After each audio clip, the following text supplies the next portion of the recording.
The Reading Bulldogs of the Intercity Baseball League congratulate the 1994 RMHS baseball team led by their captains Tom Fratto and Dan Robinson and Hall of Fame coach Pete Moscarello for an outstanding season.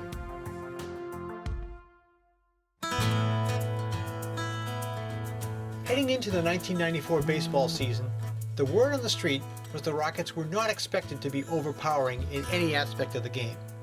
But through the first 6 games, Reading High had more than exceeded those uninspiring expectations as the Rockets sprinted to a 6-0 start while scoring 74 runs and allowing 0.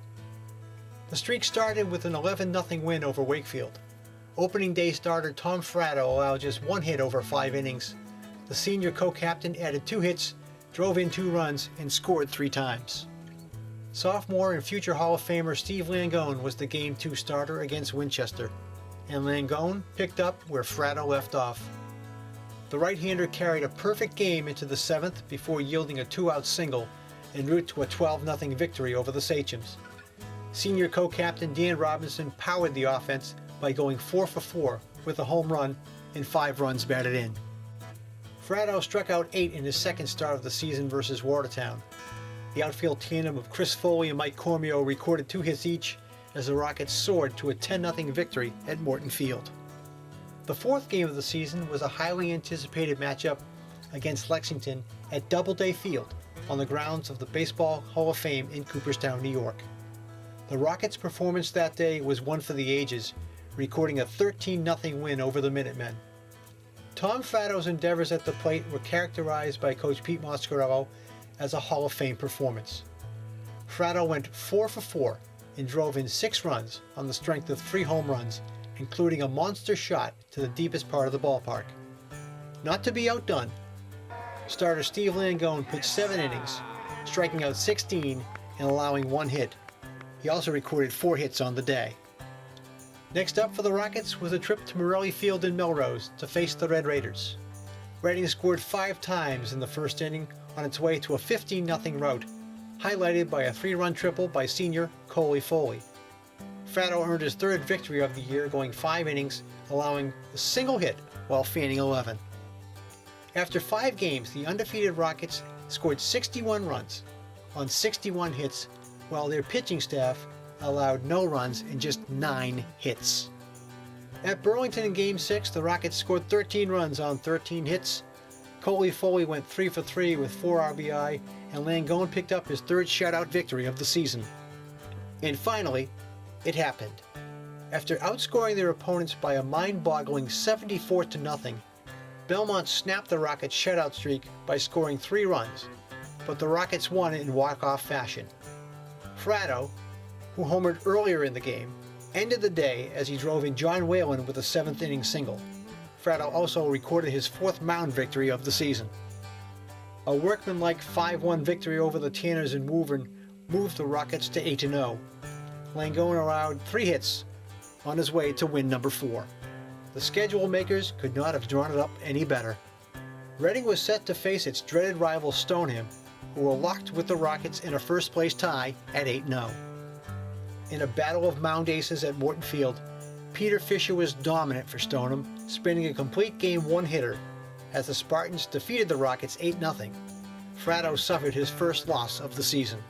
A 5-1 win over Winchester got RMHS back on track. Chris Donegan went 3 for 3 and drove in 2 runs, while Langone recorded his 3rd 1-hitter of the season. After flirting with a no-hitter earlier in the year, Fratto got his no-no against Wakefield. Ironically, the Warriors scored twice in the 6th. With the bases loaded, Fratto picked the tying run off third to end the threat. The Rockets held on for a 3-2 victory. Getting his first start of the season, number 3 starter John Whalen took full advantage of the opportunity with a 6-inning, 1-hit, 10-strikeout performance. The Rockets scored a single run in the first on Fratto's 4th home run of the season, and that's all the offense Whalen and the Rockets would need as they pounded Watertown 10-0. Reading's pitching depth was again on display as Mike Flint went to the mound against Burlington. All the senior right-hander did was scatter 7 hits while shutting out the Red Devils over 6 innings. Reading went on to defeat Burlington 7-1. Facing Lexington for the second time this season, the result was the same, but the game was far more competitive than the contest in Cooperstown. Lexington cut Reading's lead to 2-1 with a single run in the 6th inning off Steve Langone, and in the 7th, Lexington threatened, but the future Hall of Fame pitcher showed his mound presence. With a runner on third and 1 out, the Minutemen botched a suicide squeeze attempt. Dan Robinson tagged the helpless runner out at home plate. Langone then closed the inning and the game with a strikeout, securing a 2-1 victory. Reading in its 13-1 record hosted Melrose at Washington Park. Fratto towed the rubber in a key game in the Rockets' drive to a Middlesex League title. The right-hander recorded another complete game victory, allowing 1 run and 1 hit, as Reading defeated Melrose 4-1. With a rematch versus Stoneham in sight, the Rockets took on Woburn in a trap game. Trailing 5-3 in the bottom of the 7th, RMHS scored 3 times and walked off with a 6-5 win. Fratto tied the game with a single. He promptly stole second, and with 2 outs, Chris Dunnigan blasted a game-winning shot to left. Now, it was time for the rematch between Reading and Stoneham, this time at Stoneham High School. At stake for the Rockets, a chance to tie the Spartans for the league lead. It took 9 innings to decide this one, and great pitching, great defense, and clutch plays were on display. Peter Fisher, who would later play at Alabama, and Langone, later headed to BC, each threw complete games. They allowed a combined 9 hits and a single run. In the 5th inning, Matt Stinson, a defensive replacement in right field, made a key play cutting down a Spartan runner at home plate to preserve the shutout. In the 9th, Langone started the inning with an infield hit. Dunnigan sacrificed him to second, and enter Coley Foley. After a collision at first base with Stoneham's T.J. Sheedy in the bottom of the 8th, Foley left the game with a knee injury. But Coley would not be denied an opportunity to put his mark on this game. The right-handed hitter was 0 for 2 in the game when he stepped to the plate and delivered what turned out to be the game-winning run with a solid single to center field. The victory not only gave Reading a share of first place, it also snapped Stoneham's 35-game Middlesex League winning streak. Needing a win to share the Middlesex League title, Reading's next game was on the road versus Belmont. Dunnigan recorded a double and a triple in the same inning as the Rockets scored 10 runs on 10 hits and pounded the Marauders 10-0. The Rockets finished the season by participating in the Wilmington tournament.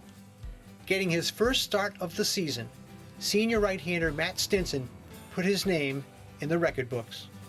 Red, as he was known to his teammates, recorded what many to believe was the first perfect game in RMHS history. 21 Wilmington Wildcats up and 21 down. One day later, Langone threw a 1-hit shutout against Northeast Regional as Reading won 6-0. During the tournament, Reading pitchers faced 43 batters and allowed 1 hit. The Rockets finished the regular season at 19-1 and drew the number 1 seed in the MIAA Division II North Tournament and received a bye. The Witches of Salem High School were Reading's first opponent in the postseason. Mike Flint got Reading on the board with a solo home run in the 3rd. Later that inning, Dan Robinson drove in 2 runs with a double to left. Langone gave up 1 run over 7 innings, and the Rockets defeated Salem 4-1. Reading, now winners of 12 in a row, faced Lincoln Sudbury, the number 5 seed, in Wilmington in the sectional semifinals. Reading sent Tom Fratto to the mound in search of his 9th win of the season. Fratto pitched with a heavy heart that day due to a loss of a close relative, but he showed great mental toughness as he willed the Rockets to a 4-1 victory. The win earned RMHS a spot in the Division II North Sectional Finals against Stoneham. The rubber game featured Peter Fisher versus Steve Langone, the same starters who took to the mound in Reading's thrilling 1-0 win weeks earlier. Unfortunately for Reading, this one was a repeat of the first Reading-Stoneham matchup. Fisher was again outstanding. He allowed 1 hit and struck out 12 as the Spartans handled the Rockets 8-0. The loss ended Reading's season at 21-2, but what a season it was. Reading outscored its opponents 150-36. 10 of the team's 21 wins were by shutout. The team ERA was 1.12. The individual awards and accomplishments rolled in as well. Tom Fratto led the team in 8 offensive categories, including batting average with 375, home runs with 5, and RBIs with 24. Chris Dunnigan batted .318 and led the team with 7 doubles. On the mound, Steve Langone went 9-1 with an ERA of 0.69, while striking out 75 in 70 2/3 innings. Tom Fratto went 8-1 with an ERA of 1.51. Dan Robinson, Chris Dunnigan, Steve Langone, and Tom Fratto were named Middlesex League All-Stars. In addition to the aforementioned players, Chris Foley and Coley Foley were selected to the Middlesex League All-Star Game. Steve Langone was chosen as the Daily Times Chronicle Pitcher of the Year. Tom Fratto was named the DTC Player of the Year, as well as a Boston Herald and Boston Globe All-Scholastic. So it is with great pride that the RMHS Athletic Hall of Fame welcomes the 1994 baseball team into its induction class of 2013.